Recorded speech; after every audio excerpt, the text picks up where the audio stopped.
Nikusalimie rafiki yangu popote pale ulipo kuendelea kufuatilia darasa hili la kwenye madhabahu ya Niko Shining Star Heaven Embers. Leo Mungu ametupa neema tujifunze. Kuna topic inasema siri kuu 2 za kuwa mkuu, za kuwa kiongozi mkuu au za kuwa mtumishi mkuu au za kuinuliwa sana kwenye utumishi kwenye ufalme wa mbinguni unapokuwa hapa duniani. Kusoma Mathayo 20:24 mpaka 28, Bwana Yesu alitoa sababu kuu 2 za mtu kuwa mkuu. Sababu kuu 3 ambazo mtu kama anataka kuwa mtu mkuu azizingatie, azifanye na aweze kuwa na matokeo. Sababu ya kwanza aliyosema ni mtu yeyote anayetaka kuwa mkubwa kwenu na awe mtumishi wenu.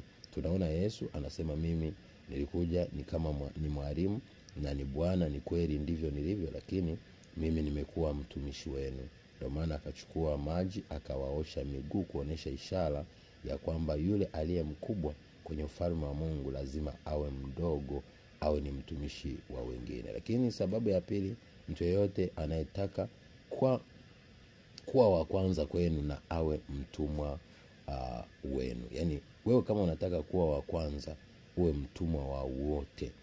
Ni tofauti na mfumo wa kidunia ambapo yule mkubwa hutumikiwa, lakini kwenye mfumo wa kimungu yule mkubwa ndiye anayetumika, ndiye anayehudumia, ndiye anayejitesa na kujinyima na kujitoa kama fidia. Ndio maana 3 anasema kama vile mwana wa Adam asivyokuja kutumikiwa bali kutumika na kutoa nafsi yake iwe fidia ya wengi.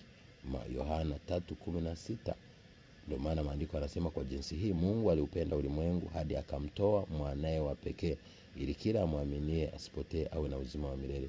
Ndio maana pia Yesu akasemaje ni upendo wa namna gani mtu kutoa uhai wake kwa ajili ya rafiki zake. Ndio tunaona Yesu yuko tayari, akawa tayari kufa, kujitoa kama dhabihu kwa ajili ya utukufu wa jina la Bwana, lakini pia kwa ajili ya sisi tuweze kuhusishwa, kuguswa, lakini pia kuwa wana wa Mungu na kuwa warithi pamoja naye ya mambo yote ya rohoni na ya mambo yote ya mwilini kwa utukufu wa jina la Yesu Kristo.